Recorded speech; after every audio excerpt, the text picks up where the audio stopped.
नमस्कार। हिमालय टेलिभिजनको दैनिक कार्यक्रम समय सन्दर्भमा तपाईलाई स्वागत छ। म बोमलाल गिरी। नेकपा एमाले भित्रको विवाद चर्किँदैछ। मिलाउनको लागि प्रयासहरू पनि जारी छन्, तर दुवै पक्ष टाढिँदै पनि छन्। एकले अर्कोलाई गलाउने थकाउने प्रयास जारी छ। दुवै पक्षका अथवा एमालेको ओली पक्ष र माधव नेपाल खनाल पक्षका समानान्तर गतिविधि पनि अगाडि बढिरहेका छन्। अब यो एमाले न एक हुने अवस्थामा न जुट्ने अवस्थामा अथवा फुट्ने अवस्थामा कहिलेसम्म रहन्छ होला। आगामी एमालेको भविष्य कस्तो देखिन्छ र नेकपा एमालेको विवाद समाधान भएर समग्र कम्युनिस्टहरूलाई एक ठाउँमा ल्याउने भन्ने नेताहरूको दाबी त्यो कतिको सार्थक देखिन्छ, यिनै विषयमा केन्द्रित रहेर आजको संवाद जारी रहनेछ। आजका हाम्रा अतिथि हुनुहुन्छ राजनीतिक विश्लेषक श्याम श्रेष्ठ। आउनुहोस् उहाँसँगको संवाद सुरु गरौँ। नमस्कार, स्वागत छ। नमस्कार। आराम हुनुहुन्छ? आराम छ। नेकपा एमाले र माओवादी केन्द्र मिलेर नेकपा बनिसकेपछि तपाईँको विश्लेषण थियो, तपाईँले यो कम्युनिस्ट पार्टी अथवा नेकपालाई चिनिया कम्युनिस्ट पार्टीसँग पनि तुलना गर्नुभएको थियो र यो के एकदम शक्तिशाली भएर जान्छ कि भुसको आगो चाहिँ भित्रभित्र सल्किएर खरानी हुन्छ भन्ने तपाईँको टिप्पणी थियो। र अहिले नेकपा माओवादी केन्द्रबाट महासचिव लगायत स्थायी कमिटीका सदस्यहरूले छोडेर एमाले प्रवेश गरे। एमाले भित्र दुई गुट भयो, समानान्तर गतिविधि अगाडि बढेर र त्यो गुट पनि उपगुटमा परिणत भइरहेका छन्। यो फुटको श्रृङ्खला अझै जारी रहन्छ कि अब लगभग सकियो? के भन्छ तपाईँको विश्लेषणले? अब कुनै पनि पार्टी हामीहरू विश्लेषकहरूले हेर्दाखेरि कुनै पनि पार्टी फुटोस्, त्यो विभिन्न टुक्रामा बाँडियोस् भनेर हामी कामना गर्दैनौँ। पार्टीहरू जोडी हुन्, किनभने त्यो नेपालको हितमा छ। पार्टी जोडिनु, पार्टीहरू नफुट्नु नै नेपालको हितमा छ। तर स्थिरताको लागि पनि त्यो जरुरी छ। तर नेपालको पार्टीहरूमा हामीले चाहेको जस्तो भइरहेको छैन। अब यो नेकपा एमालेको जो तपाईँले सोध्नुभयो, नेकपा एमाले यतिखेर एउटा बेलकबन्दको स्थितिमा छ। समकालीन पार्टीहरूमध्ये सबभन्दा धेरै सङ्कटग्रस्त स्थितिमा पनि छ। यसको शीर्ष नेताहरूको एउटा चाहिँ अहिले जुन अहङ्कारको टक्कर, हटको टक्कर भइरहेको छ। अब त्यो हटको टक्कर चाहिँ एकदमै यस्तो बिन्दुमा पुगेको छ कि त्यसले पार्टीलाई नफुटाइ नछोड्ने बिन्दुमा पुगेको छ। त्यो मिल्न सक्छ, न त्यो कुनै समाधानको बिन्दुमा पुग्न सक्छ, त्यस्तो भइरहेको छ। अब सबभन्दा धेरै यसमा सहिष्णुता त एकताको लागि सहिष्णुता त अध्यक्ष हुनेले नै लिनुपर्ने हो, किनभने नेता उहाँ नै हो। उहाँले खोज्ने हो भने पार्टी एकता नहुने भन्ने कुरा पनि छैन, किनभने यो पार्टीको अहिलेको झगडा कुनै यतिखेरको बिन्दुमा कुनै सैद्धान्तिक वैचारिक झगडा होइन। यो चाहिँ अब सिटको विभाजन, पदको विभाजन, जिम्मेवारीको विभाजन न्यायपूर्ण भएन। एउटाले बरफै बरफ लियो, अर्कोले सिन्कै सिन्का पायो। त्यसकारणले यो अन्यायपूर्ण भयो। पार्टीमा न्यायपूर्ण ढङ्गले पद र जिम्मेवारीको विभाजन हुनु पर्यो, एक पद एक जिम्मेवारी हुनु पर्यो भन्ने ढङ्गको झगडा हो। पछिल्लो यो चाहिँ प्रतिनिधि सभाको पुनर्स्थापनाको झगडा चाहिँ यो वैचारिक खालको झगडा हो। यो झगडा सकिएको छ। अब अदालतले पुनर्स्थापना गरिसकेका छ र त्यो चाहिँ वैचारिक सैद्धान्तिक खालको झगडा त्यो थियो। त्यो झगडामा चाहिँ ओलीजीले चाहिँ यस्तो खालको लिनुभयो कि नेपालको संसद नै नसहने, संसदलाई नै सिद्ध्याइदिने, लोकतन्त्र नै नसहने, त्यसले सिद्ध्याइदिने, सबै संवैधानिक संस्थाहरूलाई पपेट संस्थामा बदल्ने, त्यो खालको बाटोमा जानुभयो। त्यसले गर्दाखेरि पनि यो पार्टी फुट अझ झन् चर्कियो। त अब अहिले आएर चाहिँ अब अध्यक्षले खोज्ने हो भने पार्टी एकता नहुने भन्ने स्थिति छैन, किनभने सैद्धान्तिक झगडा बाँकी छैन।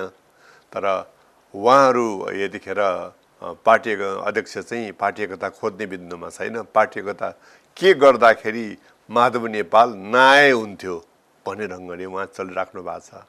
अब माधव नेपाल पनि के कम 15 वर्ष अध्यक्ष भएको मान्छे, उहाँले दबाएर होच्याएर उहाँले चाहिँ गद्दार भनेर होइन उहाँ पछाडि हट्ने खालको मान्छे त होइन। उहाँले समानान्तर पार्टी गतिविधि गरिराख्नु भएकै छ, टिरिराख्नु भएको छैन। अब ओलीले भनेर उहाँ चाहिँ उहाँको टाङ मुनि छिर्ने खालको मान्छे पनि होइन। यसले गर्दाखेरि यो पार्टी चाहिँ अहिले बेलकबन्दको स्थितिमा छ। परिणाम विभाजन नै हो। परिणाम त अहिले ओलीले खोजेको चाहिँ विभाजनै हो। उहाँहरूका कार्यकर्ताहरू त्यो खोजिरहेका छैनन्। हिजो मात्र ओलीले त अब पार्टी एक हुन्छ भने चाहिँ म दोस्रो अध्यक्ष माधव नेपाललाई मान्न तयार छु भनेर भनेका कुराहरू पनि बाहिर आएका छन्। त्यो भनेको कुरा हो। त्यो एकताका लागि होइन। त्यो उहाँले उहाँको बोली र उहाँको बडी ल्याङ्ग्वेज फरक छ। बोली उहाँ चाहिँ के हुन्छ भने लो जेठ 2 गते म फर्किदिन्छु आउनुहोस् भनेर भन्छ। जेठ 2 गते रियल्ली फर्क्यो भने त यो एक भइहाल्थ्यो पनि यो। ब्यानर त केन्द्रीय कमिटीको ब्यानर त परिवर्तन भयो।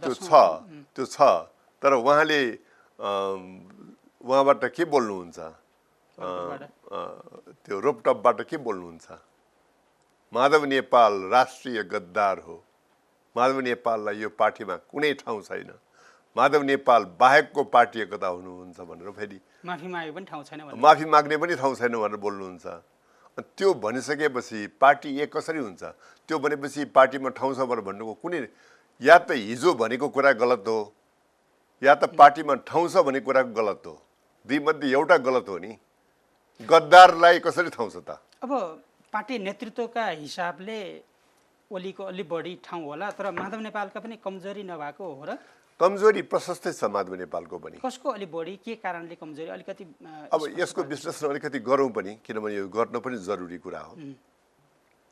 अब माधव नेपालहरूको कमजोरी के भयो त भनेदेखि उहाँहरूले हिजो पार्टी सरकारमा रहेको बेलामा, नेकपाकै बेलामा यदि उहाँहरूले यो केपी ओलीले नचाहनु भएको हो भनेदेखि संसदीय दलमा उहाँको बहुमत छँदै थियो, केन्द्रीय समितिमा पनि उहाँको अत्यधिक बहुमत थियो। त्यसबाट हटाए भइहाल्यो त होइन? हटाउनु भएन, खालि जिस्क्याएर बस्नुभयो राजीनामा दिए भनेर। यसरी नेकपाको हुँदाखेरिको कुरा, त्यतिखेरको रिसले त अहिले यतिखेर झगडा भएको हो होइन? प्रचण्डसँग कुम जोड्यो भनेर त ओली रिसाएको हो नि, होइन त? भन्दाखेरि त्यो गरेर बस्नुभयो, त्यो मिलेन। त्यो या त उहाँले चुपचाप ओलीको नेतृत्व, ओलीको सरकार स्वीकारेर जानु पर्यो, ओलीका गल्ती कमजोरी औल्याउने, तर ओलीको सरकार चलाउनु दिने गरेर आउनु पर्यो। होइन, उहाँको सरकार चलाएको बेठिक छ, उहाँको सरकार चलाएको मिलेन, त्यो गलत भयो भनेदेखि संसदीय दलबाट हटाउने विकल्प यो हो नि। एमाले भित्र देखिएको यो विवादको बिउ भनेको नेकपा हुँदादेखि नै हो। त्यतिखेरदेखि रोपेको बिउ अहिले फल्या मात्रै हो। बिउ त्यतिखेर रोप्या हो होइन? उहाँहरूको फुटको बिउ अहिले मात्र होइन, हामीहरूले योभन्दा अगाडिको महाधिवेशनमा जानुपर्छ। त्यो महाधिवेशनमा चाहिँ उहाँहरूको फुट भइसकेको थियो लगभग। त्यो फुट्ने उहाँहरू करिब टुङ्गोमा पुगेपछि कार्यकर्ताहरूले हस्तक्षेप गरेर त्यो एकता जोड्या हो। त्यस कारण उहाँहरूको इगोको टक्कर अहिले भर्खरको होइन। त्यो योभन्दा अगाडिको महाधिवेशन भन्छ नि, यो महाधिवेशनमै उहाँहरूको फुट हुन तयार भइसक्यो हो। त्यस कारणले यो फुट अहिले भर्खरै नेकपाभन्दा पनि अगाडि जानुपर्छ। यो फुटको बिउ हेर्नलाई कार्यकर्ताले जोड्या हो। अहिले पनि उहाँहरूको स्थिति के हो भने कार्यकर्ता पार्टी जोड्न चाहने, कार्यकर्ताले पार्टी उनीहरूको आफ्नो लागि पनि, कार्यकर्ताको लागि पार्टी एकता जरुरी पनि छ। किनभने पार्टी एकता भएन भनेदेखि चुनाव हारिएला कि भन्ने डर छ उहाँहरूको पनि। कार्यकर्ताको पनि डर त क्रान्तिको होइन। कार्यकर्ता पनि, अनि आम कार्यकर्ता चाहिँ त्यो चाहन्छन् होला, निकटका कार्यकर्ताहरू चाहिँ पुतला जनाउँदै पनि हिँडिरहेछ हो। त्यस्तै सही कुरा हो। उहाँका पिठो कार्यकर्ताबाट जो भन्छ नि, एक नम्बर वाला क्रिटिकल नभएका कार्यकर्ता चाहिँ अहिले पुतला जनाउँदै, पुतला मात्र होइन कि अब माधव नेपालको त्यो लास बनाउँदै शङ्ख फुक्दै होइन, त्यसरी हिँडिराखेको स्थिति छ। अब यो स्थितिले के हो त भनेदेखि उहाँहरूको, अब माधव नेपालहरूको गल्ती के हो त भने बेलामा जतिखेर हस्तक्षेप गर्नको लागि उहाँहरूसँग चाहिँ बहुमत थियो, त्यो बहुमत प्रयोग नगर्ने होइन? अब अहिले आएर त त्यो बहुमत सिद्धियो त अब होइन? त्यो त सिद्ध्याइदियो। त्यतिखेर त के हो भने या त एकलौटी पार्टी चलाउन दिनु पर्थ्यो, के अरे पार्टीले भन्न आयो मलाई, सरकार भन्न खोजेको मैले, सरकार चाहिँ चलाउन दिनुपर्छ, काम गर्न दिने। सरकारले काम गर्न सकेन, गलत काम गर्यो भन्ने कि संसदीय दलबाट हटाउने, त्यहाँ चाहिँ क्वार क्वार क्वार क्वार कराउने कुनै तुक रहँदैन होइन। त्यस कारणले यो चाहिँ कुरा माधव नेपालहरूबाट मिलेको कुरा मलाई लाग्दैन।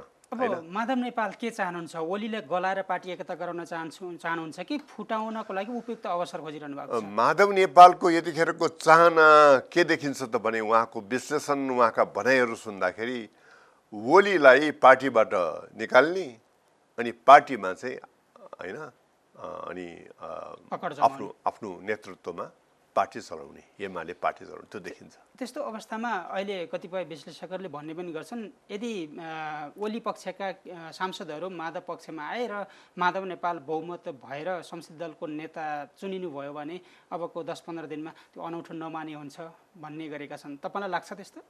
त्यस्तो त लाग्दैन मलाई, किनभनेदेखि एमालेको अहिलेको जो शक्ति सन्तुलन छ, शक्ति सन्तुलनमा सबै हिसाबले ओलीको बाहुल्य छ। त्यहाँ त्यो ओलीको बाहुल्यता घट्ने, त्यो हट्ने त्यो सम्भावना म देख्छु। त्यो चाहिँ सरकारमा हुँदा अवसर खोज्नको लागि नजिक लाग्ने र आम अवस्थामा चाहिँ त्यो अवसर गुम्ने भइसकेपछि छोड्ने जस्ता परिपाटीहरू पनि त हुँदै आएका छन्। केही सांसदहरू जालान्, त्यसरी पनि जालान्, भनेको माधव नेपालको बहुमत चाहिँ संसद दलमा पुग्दैन।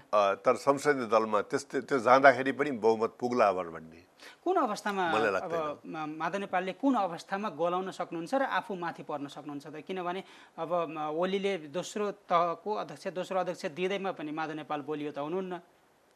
त्यस्तो अवस्थामा चाहिँ माधव नेपालका आगामी रणनीतिहरू चाहिँ के हुन सक्छन्? अब कस्तो छ भने यो चाहिँ यसलाई बेलकबन्द भन्नुको कारण यही हो।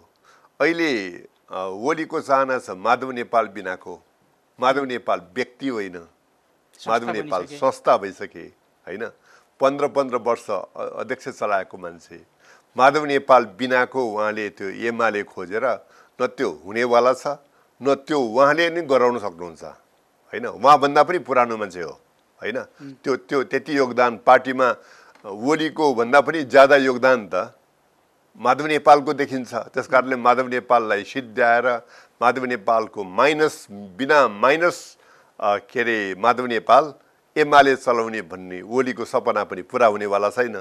अब रह्यो माधव नेपालको, माधव नेपालले अब उहाँहरू यदि फर्कने हो भने पार्टी एकतै चाहने हो भनेदेखि त उहाँहरूले अब जेठ 2 गते भन्दा अगाडि फर्कने होइन, जेठ 2 गतेको बिन्दुमा फर्कने र विगत भुलिदिने, विगतमा जे भयो त्यो भुलिदिने। अब नेपाललाई अग्रगामी दिशामा चलाउने, नेपाललाई रूपान्तरणकारी दिशामा पार्टी चलाउने र अबको यो महाधिवेशन तुरुन्तै गर्ने। महाधिवेशनमा नेतृत्व दुवै पक्षले, माधव नेपालले पनि र केपी ओलीले पनि नयाँ पुस्तालाई सुम्पिने त्यो खालको अहिले नै उहाँहरूले सहमति गर्नुभयो भने त्यो सहमतिले एमाले एकजुट हुन सक्छ होइन।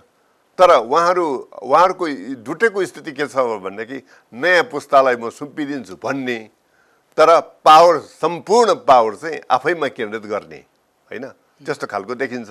त्यो अध्यक्ष ओलीले चाहे जसरी, जस्तो नेकपा एमालेको पदाधिकारीमा रहेका माधव पक्षका नेताहरूले अस्ति संसद बैठकमा मतदान नगरेर बाहिर निस्कँदा अथवा त्यस बेलामा चाहिँ ओली र माधव नेपाललाई पनि साथ नदिएको कुराले चाहिँ माधव नेपाललाई एक ल्याउने ओलीको रणनीति त्यहीँबाट निरन्तर गएर सफल हुने सम्भावना देखिँदैन? त्यो त उहाँहरूले त्यसमा मतदान नगरिकन त उहाँहरूलाई कुनै नैतिक रूपमा कुनै बाटो नै थिएन। किनभने उहाँहरूले नै हो संसद पुनर्स्थापनाको लागि लडेको, त्यत्रो हस्ताक्षर गरेको, त्यत्रो सडकमा आएको, हजारौँ कार्यकर्ता सडकमा उतारेको पुनर्स्थापना गलत छ भनेर। अब जब पुनर्स्थापनालाई गलतै पार्ने कुरा आयो त्यो बेलाबाट उहाँहरू भाग्ने हो भने त फेरि चुनावमा गइहाल्थ्यो यो होइन। अस्तिको भोट नदिएको भएदेखि के हुन्थ्यो यो भन्ने कि यो त चुनावमा जान्थ्यो। यो त संयोगले महन्त ठाकुरहरू लास्ट आवरमा संयोगले आएको मात्रै हो। त्यो चाहिँ त्यसलाई सहयोग मात्र भन्न सकिन्छ। उहाँहरू नआएको भएदेखि नि चुनावमा जान्थ्यो यो त होइन। अन्त त्यो बेलामा उहाँहरूले नैतिक रूपले आफूले एउटा बिउ रोप्ने, त्यो बिउको फल फल्ने बेलामा चाहिँ डाँठै काटिदिने भन्ने जुन प्रस्ताव हो, त्यो त के हो भनेदेखि कुनै नैतिक प्रस्ताव हुने थियो त्यो। त्यस कारणले त्यहाँ भोट दिएको मलाई एकदम उचित लाग्छ, किनभने त्यो नैतिक रूपमा त्यसो गर्नु पर्थ्यो। त्यहाँ त गोकर्ण विष्टहरू पनि आएर भोट दिनु पर्थ्यो, किनभने त्यो उहाँहरू पनि त्यसमा चाहिँ साथ दिने, यो चाहिँ संसदको विघटन गलत छ भनेर भन्ने त घनश्याम भूषाल गोकर्ण विष्टहरू पनि होइन। लास्ट आवरमा उहाँहरूले त छोड्न मिल्थ्यो र?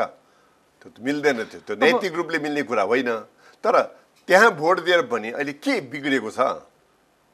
पार्टी त जुका त्यौँ छ। उहाँहरूको पार्टी एक गर्ने इच्छा भएदेखि त पार्टी एक गर्ने बाटा छन्। त बाटा चाहिँ के हो भने अहङ्कारको साँडे जुदाइको बाटो होइन। यो अहङ्कार सहङ्कार चाहिँ मिल्काइ दिनुपर्छ डस्टबिनमा। त्यसले त सबभन्दा धेरै बिगारेको छ ओलीजीको हट र ओलीजीको अहङ्कारले। उहाँलाई चाहिँ अहिले पनि के लागिरहेछ भने उल्क्याउनेहरू छन्, ती उल्क्याउनेहरूमा उल्किने, अनि नेताहरूले जत्थाभावी भएर भन्ने, जे पायो त्यति कुराबाट भन्ने, त्यो कुरा त कुनै पनि पार्टीमा चल्ने कुरा त होइन। अब यो हट र अहङ्कारलाई त्याग्नको लागि एमालेका दोस्रो पुस्ताका नेताहरू जो कार्यदलमा पनि थिए, उनीहरूले चाहिँ संसदमा ओली नेपाल दुवैको पक्ष लिएनन्। तिनीहरूले चाहिँ हस्तक्षेप गर्न सक्ने र त्यो हस्तक्षेपकारी भूमिका निर्वाह गरेर नेतृत्वलाई पालना गराउन सक्ने अवस्था चाहिँ कतिको रहन्छ? अब त्यो अवस्था थियो, तर उहाँहरूले चाहिँदो मात्रामा गरिराख्नु भएको छैन। उहाँहरू पनि खालि पार्टी मिल्ने भनेर भन्नुभएको छ। तर दुई नेताले कहाँ गल्ती गरेका छन् होइन? ओली पक्षका मान्छेले ओलीले गरेको गल्तीबारे बोलिराख्नु भएको छ। जबसम्म ओलीभन्दा मुनिका नेताले ओली तपाईँले गल्ती गरिराख्नु भएको छ, यहाँ गल्ती गरिराख्नु भएको छ भनेर उहाँहरू बोल्नुहुन्न। ओली चेतमा त आउने मान्छे त होइन नि त। त्यो त जेठ 2 मा फर्कनु पर्यो भनेर भनिरहनु भएको छ। जेठ 2 मा त फर्काएर त भएन नि। जेठ 2 मा फर्कने, ओली जस्ताको तस्तै रहने, अनि बारदालीबाट भाषण गरेको गर्ने हुन्छ। त्यो जेठ 2 मात्र होइन नि। पार्टीमा एकता भएर भनेको त त्यो एकता भएर भने त भावनात्मक एकता हुनु पर्यो। त्यो त गणितीय एकता त होइन। मनोवैज्ञानिक रूपले हामी पार्टीमा छौँ। अब हामीले पार्टीलाई जसरी पनि लानुपर्छ, जसरी पनि मिलाउनुपर्छ, जसरी पनि यो पार्टीलाई चाहिँ हामीले अब चुनावमा मात्र होइन कि देशलाई रूपान्तरण गर्नेमा लाग्नुपर्छ भने अब उहाँहरूको गल्ती 3 ठाउँमा छ। 3 ठाउँ मेजर ठाउँमा। एउटा त के हो भनेदेखि खालि एउटा चुनावबाट अर्को चुनाव सिवाय ध्यानमै छैन। पार्टी एकता पनि उहाँहरूले अहिले गरेको चुनावको लागि मात्रै हो। चुनावमा खत्तम हुने भयो भनेर होइन, चुनाव मात्रै हो एमालेको उद्देश्य। एमाले थापना गर्दाको मूल उद्देश्य एउटा चुनावबाट अर्को चुनाव हो कि नेपाल भन्ने देशको रूपान्तरण हो। रूपान्तरणको उहाँहरूको एजेन्डै छैन, मात्र चुनावको होइन। दोस्रो कुरा, उहाँहरूको एकताको भाषै छैन। 10 जना नेताहरूले मात्र चोचोमोचो मिलाएर त हुँदैन नि। 10 जना नेताहरूको उद्देश्यमा म सराहना गर्छु। उहाँहरूले पार्टी एकता हुनुपर्छ। एमाले कुनै पनि पार्टीमा कुनै पनि हालतमा फुट्नु हुन लागेको कुराको म सराहना गर्छु। त्यो किनभने त्यो पवित्र उद्देश्य हो, त्यसको सराहना गर्नुपर्छ। तर उहाँहरूले पनि नेताहरूले माधव पक्षका नेताहरूले माधव पक्षलाई, एमालेका नेताहरूले ओली पक्षलाई भन्नुपर्छ नि। माधव पक्षको नेताको कार्यकर्ताहरूले भनेको देखिन्छ बरु तपाईँले गल्ती गर्नु भएको छ भनेर बोल्ने साहस गरेको देखिन्छ। ओली पक्षका नेताहरूले, दोस्रो तहका नेताहरूले बोल्ने साहसै गरेर देखिँदैन। ओली जे गर्छ जिन्दाबाद होइन। त्यसरी ओली तहमा आउनुहुन्छ, ओलीको मिस्टेक हुन्छ। यो धेरै कुराहरू कार्यकर्ताहरूले बनाउँदै जाने, नेताहरूले तपाईँको चाहिँ उ गर्दै जाने। एउटा बगैँचाको कुरा जस्तै हो क्या। बगैँचामा एक थरी मालीले बिरुवा रोप्दै जाने होइन, तर घरको मूली बगैँचाको मालिकले चाहिँ त्यो बिरुवामाथि तेजाब हाल्ने होइन, फाड्दै जाने होइन, तेजाब हाल्दै जाने। त्यो बिरुवा रहन्छ। एकताको बिरुवा त्यस्तो हो। एकताको बिरुवामा नेताले पनि पानी हाल्नु पर्यो, दोस्रो त त्योभन्दा मुनिका मान्छेहरूले पनि पानी हाल्नु पर्यो, मल हाल्नु पर्यो, र त बिरुवा उम्रन्छ। उहाँहरूको त्यो मिलिरहेको देख्दैन म एकदमै। उहाँहरूको चाहिँ के हो भने उहाँहरूको दोस्रो तहका मान्छेहरू एकताको बगैँचा लगाउने कुरा गर्दै हुनुहुन्छ। त शीर्ष तहका नेताहरू त्यो बगैँचामा या उसले पनि फाँड्दै हुनुहुन्छ, गालीले पनि फाँड्दै हुनुहुन्छ, बोलीले पनि तेजाब खनाउँदै हुनुहुन्छ, अनि त्यसरी एकता भन्दै हुनुहुन्छ। त्यो एकता कुनै पनि हालतमा हुनेवाला छैन। यो एकता खत्तम हुनेवाला एकता हो यो। किनभनेदेखि शीर्ष नेताले नचाहेसम्म होइन, अब ओलीको हातमा सम्पूर्ण कुरा छ, पार्टीको सत्ता देखिन्छ। त्योभन्दा मुनिका मान्छेहरू उहाँले तपाईँले गल्ती गर्नुभयो, यहाँनिर गल्ती गर्नुभयो भनेर पब्लिकली भन्ने आँटसम्म गरेर देखिँदैन। यो जुन स्थिति छ नि, यो चाहिँ एउटा दास मानसिकता, यो दोस्रो तहका नेताको जुन दास मानसिकता छ त्यो पनि एउटा कारण हो। तेस्रो चाहिँ के हो त भनेदेखि चाहिँ पार्टी अहिले जो पार्टीको छ, पार्टी सिस्टममा चलिरहेको छैन। पार्टी त विधिमा चल्नु पर्यो नि। पार्टीमा विधि सिधि सबै गोलीमार हो होइन।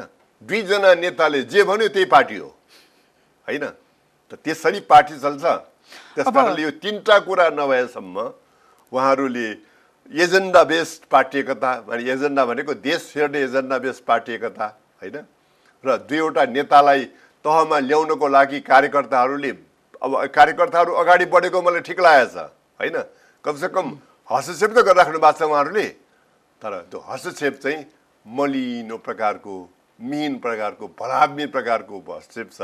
यो हस्तक्षेपले न त माधव नेपाललाई ठिक ठाउँमा ल्याउन सक्ला, माधव नेपाललाई त अलिअलि ठिक ठाउँमा ल्याउन सक्ला, बरु त केपी ओलीलाई ठिक ठाउँमा ल्याउन सक्ने त म सम्भावना देख्दिनँ। किनभने केपी ओली त अहिले देखेर यस्तो खालको आफूलाई राजा ठान्नु भएको छ कि उहाँले चाहिँ जे बोल्यो त्यही हुकुम हो होइन, जे बोल्यो त्यही विधान हो पार्टीको होइन, जे बोल्यो त्यही नै हो, उहाँले जे गर्यो त्यही नै हो पार्टीको विधान पनि भनेर यस्तो खालको कुराले कुनै पनि पार्टी एकता हुँदैन। उहाँहरूको पार्टी एकता अहिले उहाँहरूले जो चाहिराख्नु भएको छ। जस्तो नि यहाँनिर तपाईँले अब बगैँचामा फुल रोपियो हुन त तेजाब हालिसकेपछि त्यो फुलको अर्थ रहँदैन होला, तर कार्यदलले चाहिँ त्यसमा अलिकति 10 बुँदे सहमति गरेर मलजल गर्ने काम चाहिँ गरेको थियो होइन। कार्यदलले जुन बिरुवा रोप्यो नि, त्यो बिरुवा रोपेकोलाई दुई थरी नेताले सपोर्ट गरेर त्यसमा पनि मलजल गर्यो भने होइन, अनि जेठ 2 गते भन्दा अगाडि फर्कने, दुवै नेता विनम्र हुने, सहिष्णु हुने, ल सबै समेटेर जाने भन्ने कुरा हुने हो भने पार्टी एकता हुन के बेर लाग्छ होइन। बेर त लाग्दैन नि। सारा देशले चाहिरहेछ पार्टी एकता होस् होइन, तर उहाँहरू अहिले पार्टी एकताको बडी ल्याङ्ग्वेज छ उहाँहरूको। बडी ल्याङ्ग्वेज त म देख्दिनँ। बडी ल्याङ्ग्वेज त के छ भने यो एकता जसरी हो सिद्ध्याउने, एकलौटी पार्टी गर्ने भन्ने बडी ल्याङ्ग्वेज छ ओलीजीको पनि होइन। त्यस्तै बडी ल्याङ्ग्वेज छ माधवजीको पनि होइन। बडी ल्याङ्ग्वेज त डुटेको उसो छ त भन्दाखेरि यस्तो बडी ल्याङ्ग्वेज भइसके पछाडि बडी ल्याङ्ग्वेज भनेको मनोविज्ञान, उहाँको भावनामा के हो भने माधव नेपालजी आओस्, पार्टीमा बसोस् र त्यो सम्मानपूर्ण होस् भन्ने छ त, त्यो त छैन। त्यस्तो अवस्थामा चाहिँ माधव नेपाल बाहेक अरूलाई लिएर एमाले एक बनाउन खोज्ने ओलीको प्रयास चाहिँ सफल हुने सम्भावना छैन, हुँदैन। किनभने माधव नेपालले गलत गर्नुभयो भने गलतै गर्नुभयो भने उहाँले छोड्ने कुरा होला होइन, तर माधव नेपालले गलत कुरा पनि भनिरहेको छ। तपाईँहरू अब यस्तो अवस्थामा चाहिँ एजेन्डाको हिसाबले नमिल्ने कारण के छन् त? अनि उहाँहरूको एजेन्डाको हिसाबले नमिल्ने कुरा कस्तो छ भनेदेखि अब एउटा त हुन त अब त सैद्धान्तिक लडाइँ होइन भनेर भन्नुभयो, अहमले मात्र काम गरेको छ भन्नुभयो, त्यसलाई परास्त गर्नको लागि चाहिँ के एउटा कुरा अपवादको रूपमा राखेँ। यो जुन पुनर्स्थापनाको लडाइँ यो त विचारकै लडाइँ हो नि होइन। यो संसद सिद्ध्याउने, संविधान सिद्ध्याउने, यो प्रतिगमनतिर जाने, धर्मनिरपेक्षता सिद्ध्याउने होइन, संघीयता सिद्ध्याउने, यो लडाइँमा माधव नेपाल जो उभिनु भएको छ, यसको विरुद्धमा उभिनु भएको छ, त्यो विचारकै लडाइँ हो होइन। त अब त्यो लडाइँ चाहिँ वैचारिक हो, तर उहाँहरूको लडाइँ त्यसको लागि भयो र अहिले भर्खरै उहाँले हिजो पार्टीमा महाधिवेशनमा पनि त्यसको लागि भयो। उहाँहरूको लडाइँ सुरुदेखि नै सम्मानपूर्ण व्यवहार, एक नेताले अर्को सम्मानपूर्ण व्यवहार नहुनुको कारणले भइरहेको छ, एक नेताले अर्कोलाई सहिष्णु ढङ्गले नहेर्नुको कारणले भइरहेको छ।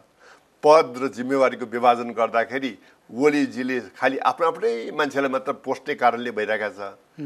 कतिपय माधव नेपाल पक्षका मान्छेले जिम्मेवारी नै पाएन, जबकि उहाँहरू एकदम सक्षम मान्छे हुनुहुन्थ्यो। त्यो कारणले भइरहेको छ।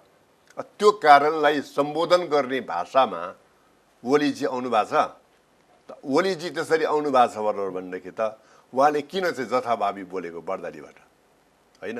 त्यो त्यसरी आउनु भएको छ भने उहाँहरू हात मिलाउनु जाने नि। ओलीजीले एउटा लो मैले जे गल्ती गरेँ मलाई क्षमा गर्नुहोस् भनेर माधवजी नेपालजीको घरमा उहाँ जान सक्नुहुन्न। त्यसो अब गयो भने गएकै दिनबाट बडी ल्याङ्ग्वेज फरक पर्छ त, होइन? के बिग्रिन्छ त? उहाँले पार्टी एकता चाहेको हो भनेदेखि मबाट पुनर्स्थापना गल्ती भयो, अदालतले पनि सजाय दिइहाल्यो, होइन? अब हामी मिलौँ भनेर जान सकिँदैन भन्दाखेरि उहाँलाई अझै के छ भनेदेखि जे गरिरहेको छ त्यो ठिकै छ, विघटन गरेको पनि ठिकै छ, होइन? अध्यादेशबाट देश चलाएको पनि ठिकै छ। यो तपाईँको चाहिँ रियलाइजेसन छैन त। यो पशुपतिको 1 अरबको जलहरी पनि ठिकै छ, अयोध्यापुरीको राजनीति पनि ठिकै छ, जम्मै ठिकै छ लागेको छ त, होइन? अनि यसमा उहाँहरू आत्मालोचक नभइकन पार्टी एकता हुन्छ भने यसलाई त यसरी बुझौँ। अब नमिल्ने कारण केही पनि छैन, तर केपी शर्मा ओली मैले जे गरेँ सब ठिक गरेँ, मैले ठुलो मान्छे भन्ने त्यो माधव नेपालले नमान्दाखेरि माधव नेपाललाई पाखा लगाउने र माधव नेपाल निडिकाटका मान्छेहरूलाई आफूतिर ल्याउने प्रयास छ, त्यो सफल हुने सम्भावना छैन। त्यो भाषाबाट त्यो वेबाट उहाँहरूको पार्टी एकता म सम्भव देख्दिनँ। पार्टी एकताको संसारभरिको एउटै नियम हुन्छ। संसारभरि नि जहाँनिर अहङ्कारको लडाइँ, हटको लडाइँ हुन्छ, जहाँनिर चाहिँ यो अहङ्कार र हटको साँडे जुदाई हुन्छ, त्यहाँनिर संसारमा कुनै पनि पार्टी मिलेको हिस्ट्री छैन। यो मात्र अपवाद हुन्छ, होइन? जहाँनिर विनम्रता हुन्छ, सहिष्णुता हुन्छ, होइन? आफूले गरेको गल्तीको तपाईँको आत्मालोचना हुन्छ, त्यहाँनिर पार्टी मिल्ने सम्भावना हमेसा रहन्छ। उहाँहरूमा छ त्यो। अब यो क्षमाभाव छ, फुट्न पनि नसक्ने, जुट्न पनि नसक्ने अवस्था चाहिँ कहिलेसम्म त? यो अहिले यो केही बेरसम्म मात्र होला यो, किनभने यो त दुवैले आफ्नो समानान्तर गतिविधि बढाएको जस्तो छ।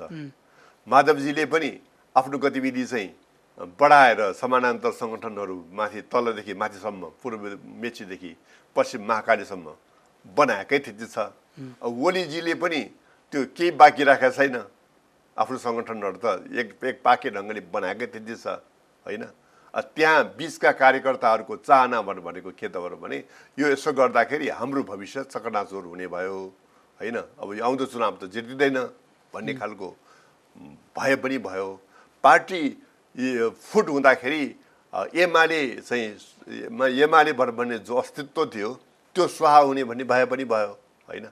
त्यस कारणले त्यो खालको कुरा हो। तर दोस्रो तहका नेताहरूको पनि एउटा चाहना उहाँहरूको पनि त्रुटिपूर्ण देखिन्छ, उहाँहरूको पनि, होइन? त्यो भनेको के त भने पार्टी एकता चाहिँ विचारको जगमा उभिनु पर्दैन, सिद्धान्तको जगमा उभिनु पर्दैन। एमाले भन्नेको विचार के हो, सिद्धान्त के हो? कमसेकम यो रिभोल्युसनरी हुन सकेन रे, सुधारवादी त हुनु, होइन? सोसल डेमोक्रेट तपाईँको चाहिँ स्क्यान्डिनेभियन कन्ट्रीको सोसल डेमोक्रेट जतिको त हुनु, सिक्किमको पवन चामलिङ जतिको त हुनु, त्यति पनि गर्न मिल्दैन। एमाले त्यतिको लागि आवाज उठाउनु मिल्दैन युवा पुस्ताले। हाम्रो पार्टी कमसेकम सुधारवादी, कम्युनिस्ट त यो रहेन नि, सुधारवादी त पारौँ यसलाई, र यो हो एकताको शर्त भनेर भन्नु मिल्दैन। एकताको शर्त उहाँहरूको खालि जेठ 2 गते मात्र छ। अब यो आगामी महाधिवेशन अथवा आगामी चुनावसम्म चाहिँ एमाले एक भएर जान सक्ने अवस्था रहन्छ र? त्यो गाह्रो छ, त्यो धेरै गाह्रो छ। उहाँहरूले त्यही चुनावलाई अहिले टार्गेट गरेर एकता खोजिरहेको छ। आफूलाई नै हो भने त दुवै पक्षले बुझेकै हुनुपर्छ। हो भने दुवै क्षमाशील हुने हो भने असम्भव छैन, क्षमाशील कुनै पनि छैन। न त माधव नेपालजी क्षमाशील हुनुहुन्छ, होइन? उहाँहरू पनि हुनुहुन्न नि, होइन? यता न त ओलीजी अहिले सबभन्दा धेरै यो फुटतिर धकेलेकोमा मेजर जिम्मेवारी अध्यक्षकै हुन्छ, होइन? किनभने मूल नेतृत्वमा त उहाँ नै हुनुहुन्छ त, होइन? उहाँले खोज्दाखेरि के हुँदैन, अहिले उहाँले खोज्यो भनेदेखि त एउटा ठुलो एउटा ऐतिहासिक अवसर नेपाललाई नै फेर्ने ऐतिहासिक अवसर आएको थियो त उहाँलाई। कहाँको 2/3 नजिकको पार्टी अहिले आएर आफ्नो सरकार ढालेर होइन अब अर्काको पार्टीलाई चाहिँ सत्ता बुझाएको स्थिति छ। यो त लाजमर्दो स्थिति होइन र? त्यो स्थिति आएको त मेनली त ओलीजीको कारणले गर्दाखेरि हो नि। त्यो त त्यो अरू त्यसलाई अरूलाई दोष लिन मिल्दैन। त्यसमा मूल दोष उहाँको हो। अरूको दोष सहायक हो। प्रचण्डजीको पनि दोष होला, उहाँको पनि दोष होला, तर त्यो दोष सहायक हो। एमाले आफ्नो पार्टी त मिलाउन सकेको छैन। अब माओवादी लगायत अन्य कम्युनिस्टहरूसँग बृहत एकताको प्रयास गर्ने भनेर पनि नेताहरू भन्ने गर्छन्। त्यो त सम्भव देखिँदैन त्यसो भए। अब ओलीजीको अहिलेको भाषाले त कुनैसँग पनि उहाँको पार्टी त एकदिका रहँदैन होइन। उहाँले कोसँग एकता गर्नुहुन्छ? यो अहिलेको भाषा त त्यो महाराज्यराजको भाषा हो। त्यो भूतपूर्व महाराज्यराजको भाषा हो होइन। त्यसको लागि चाहिँ के भयो भने चाहिँ हुन्छ अब हामीले गणतन्त्र ल्याएको भनेको त्यो गणतन्त्र भनेको एउटा संस्कृति पनि हो नि होइन। एउटा सिस्टम मात्र होइन नि। अब त्यो संस्कृति पनि हो। त्यो संस्कृतिबाट भनेको के हो त भनेदेखि अब कोही पनि मान्छे कानुनभन्दा माथि नहुने, कोही पनि मान्छे विधिभन्दा माथि नहुने, त्यो खालको संस्कृति हो नि। त्यो खालको संस्कृतिमा म बस्छु भन्दाखेरि एकता सम्भव छ होइन। अब तर त्यो संस्कृतिमा बस्नको लागि ओलीजी म तयार देख्दिनँ। माधवजी तयार हुनु होला विधिको उसमा बस्नलाई। माधवजी तयार हुनु होला त्यहाँनिर होइन। माधवजीको हट पनि छुट्टै छुट्टै छ। त्यसमा मैले आलोचना गरिसकेँ होइन। उहाँको पनि छ हट, उहाँको पनि छ अहङ्कार। तर विधिको शासन चलाउने भन्ने कुराखेरि माधवजी आउनु होला। ल मेरो साइडबाट जे गल्ती भयो त्यो चाहिँ रियलाइज गर्नु भन्दाखेरि माधवजी आउनु होला। तर ओलीजी आउने सम्भावना छ? त्यो सम्भावना त छैन।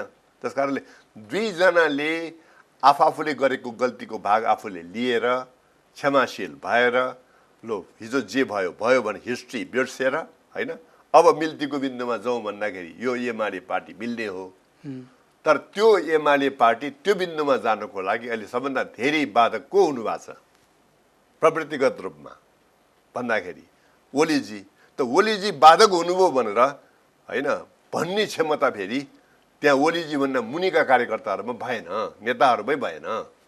समस्या चाहिँ के हो भनेदेखि ओलीजीले मात्र गरेको होइन समस्या यो।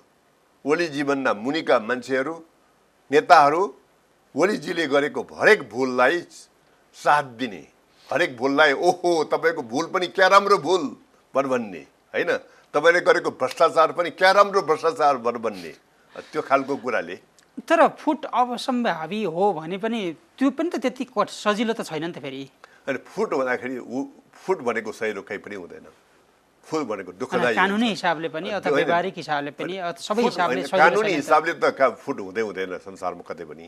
त्यो फुट भनेको कानुन र विधानको हिसाब किताब गरेर संख्या पुर्याएर फुटाउने निर्वाचन आयोग दर्ता गर्नको लागि सजिलो हुने पार्टीको नाउँ राखेर पनि फुट जब हुन्छ, मन जब फुट्छ होइन तब अर्को पार्टी अर्को नाउँबाट पनि हुनसक्छ। 40% हुँदाखेरि सजिलो हुने मात्रै हो होइन। त्यस कारणले कानुन हेरेर कानुनका दफा हेरेर संसारको कुनै पनि पार्टी फुट्दैन। त्यो सजिलो बनाउनको लागि त अब एमाले फुटिदियो, नेकपा फुटिहाल्यो, एमाले पनि फुटिदियो भने त काङ्ग्रेसले त चुनावमा त धेरै फाइदा हुन्छ। त्यसको लागि सहयोगी भूमिका निर्वाह गर्न प्रधानमन्त्री तयार हुनुहुन्छ होला? अब त्यो सहयोगी भूमिका त किन तयार हुने र उहाँ हैन। माधव नेपाललाई चाहिएको 40% हो। 40% को लागि अध्यादेश ल्याइदियो भने त एमाले चाहिँ माथिदेखि तलसम्म टुक्रिएको फाइदा नि। त्यही त त्यसको लागि चाहिँ अब अध्यादेश ल्याइदिने, कानुनी हिसाबले सजिलो बनाइदिने, त्यो सजिलो बनाइदिने त्यो त गर्नु होला भन्ने मलाई लाग्दैन होइन। विरोधै गर्नुभयो उहाँले अध्यादेश ल्याउँदाखेरि त होइन। अब त्यो चाहिँ अध्यादेशबाट चेतेको हुनुपर्छ लाग्छ। अब गर्नुभयो भनेदेखि अर्को कुरा भयो। तर गर्यो भने त्यो ठिक कुरा त होइन होइन। कसैलाई सहिलो पार्दैनलाई होइन त्यो मिलाइदिने भन्ने कुरा, कसैको पार्टी फटाउनलाई ओलीजीले त्यही गरेर त यो पार्टीको सबै ग्रामर बिग्रिया हो। अब नेकपा एमालेको त हामीले चर्चा गरिहाल्यौँ। माओवादीको अवस्था पनि त्यस्तै छ। थुप्रै नेताहरूले छोडेर गइसके, प्रचण्डले साथ छोडेर जसपा त झन् विभाजनको सङ्घारमै अब औपचारिक घोषणाको मात्र बाँकी छ। काङ्ग्रेसमा त्यस्तै विवाद छ। राजनीतिमा किन यस्तो हुन्छ? यो आफ्नै सोच विचार गरेर आफ्नै दिमागले चल्दाखेरि यस्तो भएको हो कि बुद्धि नपुर्याएर यस्तो भएको हो कि अरू कसैले चलाइदिएको छ कि अब यस्तो स्थिर सरकार समेत यो अवस्थामा पुग्यो सबै राजनीतिक दलभित्र यस्तो अवस्था चाहिँ किन हुन्छ?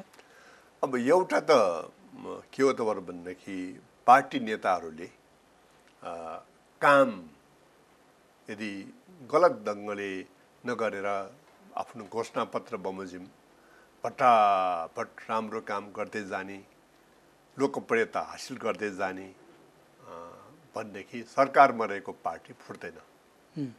किनभने लोकप्रियता हासिल गरेको स्थितिमा लोकप्रियता हासिल गरेको व्यक्तिलाई औँला ठड्याउने चान्स पनि रहँदैन, होइन? यदि ओलीजीले आफ्नो घोषणापत्र बमोजिम भट्टाभट काम गरेर उहाँले चाहिँ एकदमै लोकप्रियता हासिल गरेको भएदेखि उहाँको पार्टीमा फुट हुने चान्स ज्यादै कम हुन्थ्यो। पहिलो कारण यही हो, काम नगर्नु, ठुल्ठुलो गफ हाँक्नु तर काम नगर्नु। तपाईँको चाहिँ जहाजको गफ, घर घरमा ग्यास पुर्याउने गफ, होइन?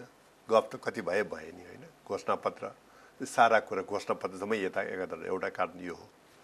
दोस्रो कारण के हो भनेदेखि जे सहमति भएको हो पार्टीमा, जे सहमति हुन्छ त्यो सहमतिमा इमान्दार हुने हो भने पार्टी फुट्दैन, होइन? सहमतिमा पनि बेइमानी भयो, होइन? तेस्रो कारण के हो भनेदेखि पार्टीमा सहिष्णु भएर सबैका पक्षलाई समेटेर लाने, सबै बरफ जति आफैलाई सिन्का जति अरूलाई नगर्ने, सबैलाई बरफ पनि बाँड्ने सिन्का पनि बाँड्ने भन्ने ढङ्गले पार्टी फुट्दैन। यो तीनटा कुरा नमिलेर पार्टी फुट्या हो यो। नेपालकै पार्टी फुटेको भनेदेखि नेपालमा चाहिँ मेजर तीनटै कारणले पार्टी फुटिरहेछ नेपालमा। खालि कम्युनिस्ट पार्टीको सारा हिस्ट्रीलाई हेर्ने हो भने कम्युनिस्ट पार्टीहरू या त विचार नमिलेर विचार नै फरक भएर पार्टी फुटिरहेछ। जस्तो माओवादीको फुट, होइन?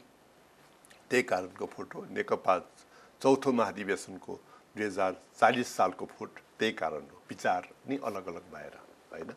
एउटा कारण यो। दोस्रो कारण के हो भने भिन्न विचारलाई दबाएर, भिन्न विचारलाई ठाउँ नदिएर, भिन्न विचारलाई चलखेल गर्ने, सम्मानपूर्वक बाँच्ने ठाउँ नदिएर यो पार्टी फुटिरहेछ। तेस्रो कारण चाहिँ नेताहरूको अहमको टक्कर, जुगाको लडाइँ, होइन? जुगाको लडाइँले पनि पार्टी फुटिरहेछ, होइन? त भन्दाखेरि यो तीनटा कारणले पार्टी फुटिरहेछ। आफू नै असक्षम भइसकेपछि वैदेशिक हस्तक्षेप भयो के भयो भन्ने कुरा त यो वैदेशिक हस्तक्षेपको कारणले पार्टी फुटेको कमै मात्र छ। पार्टी फुट्नु लागेको छ भने विदेशको हस्तक्षेपले त्यसलाई सघाउँछ मात्रै हो, होइन? तर पार्टी फुटेको मूल कारण चाहिँ भित्रिया हो। अब अन्त्यमा छौँ हामी। तपाईँ नजिकबाट विश्लेषण गर्नुभएको छ, देख्नु भएको छ, निहाल्नु भएको छ।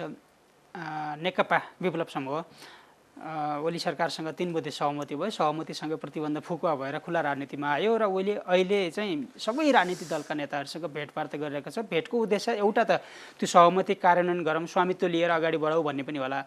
अर्को कुरा उहाँहरूले जोडदारका रूपमा उठाइरहेको माग भनेको जनमत सङ्ग्रह, वैज्ञानिक समाजवादका लागि त्यो सम्भव देखिन्छ अथवा उहाँहरूको यो एजेन्डा कतिको सार्थक हो, त्यसले कतिको सार्थकता पाउँछ, के लाग्छ यहाँलाई? अब तपाईँले भनेको तेस्रो एजेन्डाको लागि भेटघाट भएको भन्ने लाग्दैन मलाई, होइन? भेटघाटको कारण अरू नै जस्तो लाग्छ। नेपालको राजनीतिमा अहिले जे पाक्दैछ त्यो कुरा सामान्यमा आउनु जरुरी छ। अब समाजवाद भन्ने कुरा यो जनमत सङ्ग्रह गरेर रहने कुरा केटाकेटी कुरा हो, यो केटाकेटीको खेल हो, यो त्यस्तो सम्भव हुँदैन। समाजवाद भनेको लडेर ल्याइन्छ, होइन? क्रान्ति गरेर ल्याउने कुरा हो। त्यो जनमत सङ्ग्रह गरेर विश्वमा समाजवाद आउने भन्ने कुराहरू न त्यो सम्भव छ, न त्यो कहिले इतिहासमा भयो, न इतिहासमा कहिले हुनेवाला छ। त्यो सम्भव देखिँदैन। तर उहाँहरूले भेटेको के हो भने लेफ्टहरूको अलिकति ब्रोड गठबन्धन सम्भव छ कि भनेर नाडी छामेको जस्तो लाग्छ मलाई। त्यसको लागि उहाँले प्रचण्डजीलाई पनि कुराकानी गरेको देखिन्छ कि चाहिँ नि अब हामीहरू पार्टी मिल्न सक्छ कि सक्दैन थाहा छैन, तर हाम्रो बिच लेफ्ट एलायन्स बन्नु सम्भव छ भनेर त्यो नाडी छामेको। उहाँले माधवजीसँग त्यही कुराकानी गर्नुभएको देखिन्छ। त्यस कारणले उहाँको जनमत सङ्ग्रह होइन कि लेफ्ट एलायन्सको, तर लेफ्ट एलायन्सको एउटा तपाईँले प्रश्न गर्नुहोला भनेको मैले प्रश्न त पाइनँ, तर मैले एउटा सम्भावना के देख्छु भने नेपाली राजनीति अहिले जुन ढङ्गले फुट भनेर भनिँदैछ अर्को ढङ्गले पनि जान सक्छ यो। जस्तो के भयो भने लेफ्टहरूको छुट्टै एलायन्स हुनसक्छ। माधवजीको होइन, यतापट्टि बाबुरामको,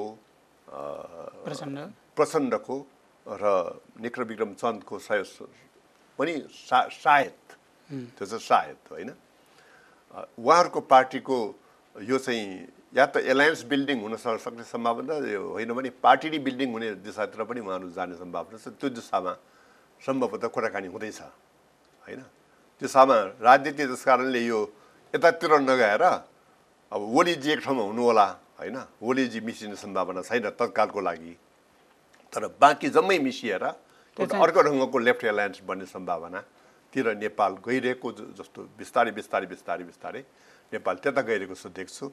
चुनावले पनि त्यतै घसिरहन्छ। त्यो चुनावी एलायन्स मात्र नभएर पार्टीको चुनावले पनि त्यही आवश्यकता तिर घसिरहन्छ, बाँकी कुराले पनि त्यही आवश्यकतातिर घसिटिरहेको छ। त्यो सम्भव छ, त्यतातिर नेपाल जाने सम्भावना छ। त्यो भयो भने नेपालको हिस्ट्री फेरि अर्को ढङ्गले जाने सम्भावना हुन्छ र त्यो दिशातिर नेपालको राजनीति जाने सम्भावना प्रबल छ। त्यति बेला ओलीजीहरूको के होला? ओलीजी ओलीजी अब या त अत्यन्त राइटिस्ट गठबन्धन बनाउनु पर्यो राप्रपासँग होइन, अनि उहाँको राजनीति राप्रपासँग धेरै मिलेर देखिन्छ नि होइन। जस्तो उहाँको पार्टी उहाँको सरकार छोड्दाखेरि उहाँलाई सहानुभूति दिने, यो संसद हुँदाखेरि सहानुभूति दिने एउटै पार्टी थियो राप्रपा, त्यो पनि कमल थापाको राप्रपा। उहाँको एकदम विश्वासपात्र महेश बस्नेतले चाहिँ अब यो गणतन्त्र संघीयता धर्मनिरपेक्षतालाई पुनर्विचार गरौँ भनेर केन्द्रीय कमिटी बैठकमा प्रस्ताव गर्नु पनि त्यसैको एउटा सिग्नल थियो। त्यसको सिग्नल थियो। उहाँले वास्तवमा धर्मको नाममा राजनीति गर्ने अब होइन, यो जुन अयोध्यापुरीको राजनीति त्यसैको हो, त्यो जलहरीको राजनीति पनि त्यसैको हो र उहाँको एकदमै अत्यन्त विश्वासपात्र महेश बस्नेतले त्यो उत्तिकै राखेको होइन। त्यो उहाँको सहमति बिना त्यो प्रस्ताव राख्ने आँट गर्छ? त्यो सम्भव त छैन। त भन्दाखेरि त्यो जम्मै त्यतातिर जाने सम्भावना छ। त्यसलाई अति दक्षिणपन्थतिर ओलीजी उभिने, बाँकी चाहिँ अति वामपन्थतिर जाने सम्भावना छैन। उहाँहरूको सुधारवादी वामपन्थीको एउटा एलायन्स बन्ने त्यो सम्भावना चाहिँ नेपालमा त्यो दिशातिर राजनीति गएको हो कि भन्ने मलाई लाग्छ। अब आगामी दिनमा राजनीतिले अब कस्तो कोर्स लिएला भनिहाल्नुभयो, कति कठिन छ राजनीतिले गर्दाखेरि मुलुकको समग्र अवस्था प्रभावित पारेको हुन्छ।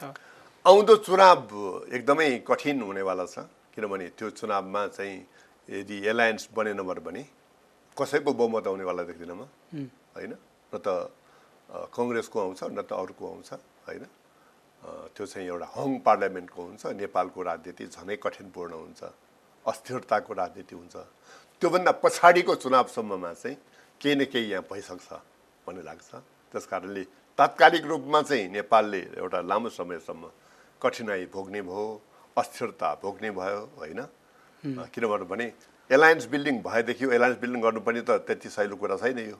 भनेको त्यो कम्युनिस्ट एलायन्सले त्यति बेलासम्म कुनै परिणाम दिँदैन भन्ने चाहिँ तपाईँको बुझाइयो? 1.5 वर्षसम्म त दिन्छ। आगामी चुनावमा तत्कालीन भएबाट पनि दिन्छ। चुनावको मुखैमा भएर त के देला होइन।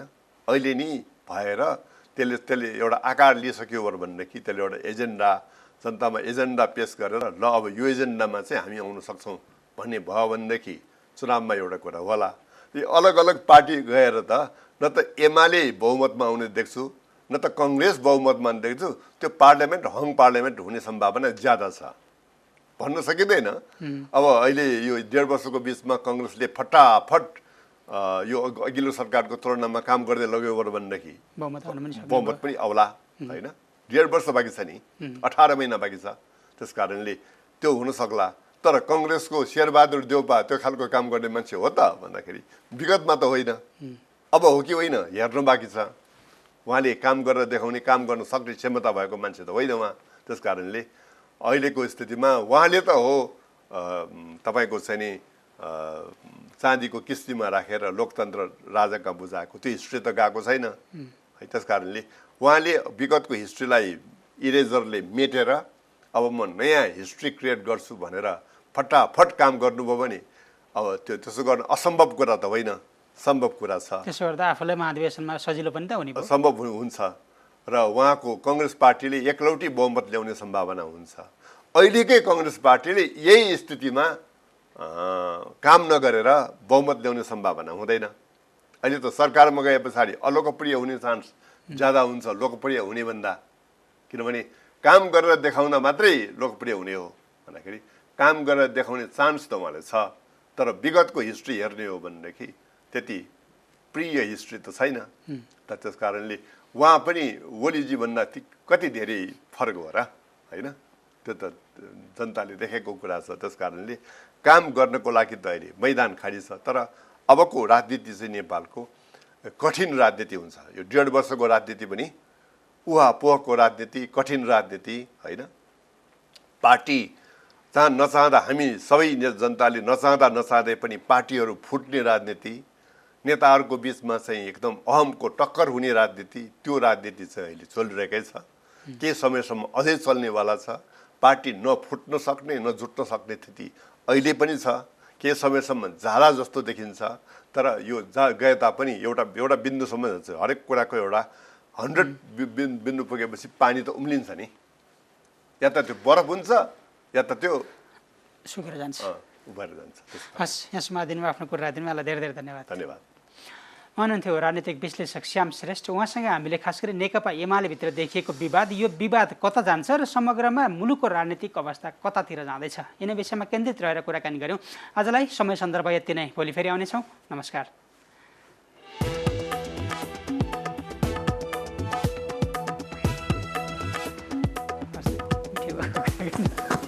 मिठो भयो कुरा।